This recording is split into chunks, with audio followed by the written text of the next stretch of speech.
মধ্যমগ্রাম যশোর রোডে দুর্ঘটনায় মৃত্যু হয় একজনের। এদিকে এই ঘটনার পর উত্তেজিত জনতা রাস্তা অবরোধ করে দীর্ঘ সময়।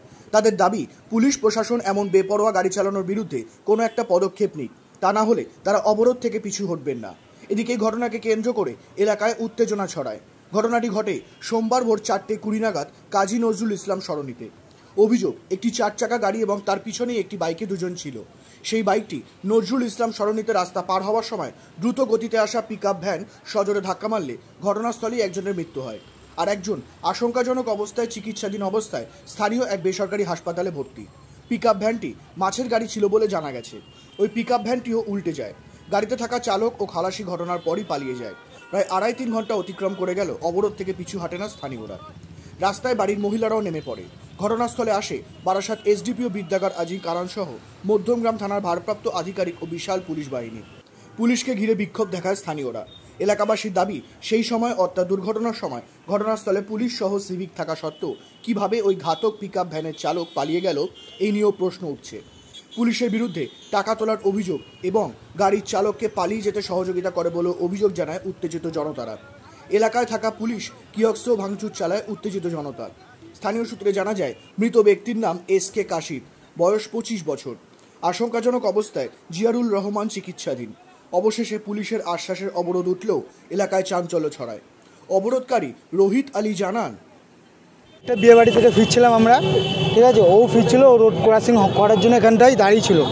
যেহেতু আমাদের লোকাল কিছু সিভিক এখানে টাকা তোলাবাজি করছিল, ও যেহেতু গাড়িটা তো দেখছিল, টস মারছিল গাড়িটা, ও রানিং ক্রসিং করতে গিয়ে গতির ব্রেক হারিয়ে, নিয়ন্ত্রণ হারিয়ে গাড়িটাকে ধাক্কা মারে। কিছু দূর গিয়ে গাড়িটা ধাক্কা মারে যিনি ছিলেন আমাদের, যিনি ভাই পড়েছিলেন দীর্ঘদিন করে ওখানে অ্যাক্সিডেন্ট হয়ে পড়েছিলেন, কোনো সিভিক কোনো রকম কোনো এগিয়ে এসে কোনো সাহায্যতা করলো না, ঠিক আছে। হয়তো যদি সময় মতো নিয়ে যেত হসপিটাল, হয়তো পেশেন্টটা বেঁচে যেত। আপনারা কি একসাথে গেছিলেন? হ্যাঁ, আমরা গেছিলো, আমরা বাড়িতেই ছিলাম। ওখানে দীর্ঘদিন মানে পেশেন্ট আমার অনেকক্ষণ অ্যাক্সিডেন্ট হওয়ার পরে ওখানে পড়েছিল। হয়তো যদি আমাদের সিভিক ভাইরা একটু সাহায্য করতো তাহলে হয়তো পেশেন্টটা বেঁচে ফিরতো।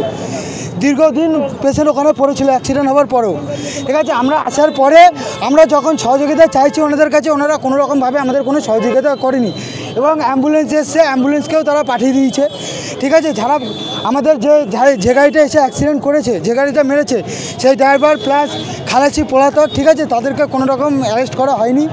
এর পিছনে পুলিশ সাহায্য করেছে, সিভিক যারা ছিল তারা এর পিছনে সাহায্য করেছে। আমরা চাইবো প্রশাসনের কাছে। তার নাম এসকে কাশিদ, স্থানীয় বাসিন্দা। এটা যারা লোকাল আমাদের পাবলিক আছে, তারা ক্ষিপ্ত হয়ে দীর্ঘদিন এই ঘটনা ঘটছে, আপনারা প্রতিনিয়ত দেখছেন। দীর্ঘ নানান জায়গায় এই যে তোলাবাজির কারণে এই ঘটনা, দীর্ঘদিন দুর্ঘটনা ঘটছে। আজকে আমাদের এখানে ঘটেছে, তাই আমাদের লোকাল স্থানীয় বাসিন্দারা ক্ষিপ্ত হয়ে এই জিনিসটা করেছে, তারা নিজের নিয়ন্ত্রণ হারিয়ে। এয়ার ইনফ্রাস্ট্রাকচারের উদ্যোগে অহনা অ্যাপার্টমেন্ট বারাসাতের হৃদয়পুরে নৃপেন ঘোষ সরণিতে তৈরি হচ্ছে নতুন আবাসন প্রকল্প।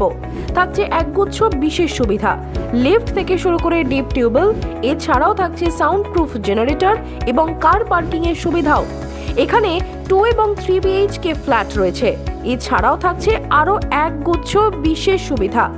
বিস্তারিত জানতে ফোন করুন স্ক্রিনে দেওয়া ফোন নম্বরে। সাধ্যের মধ্যে স্বাদ পূরণ।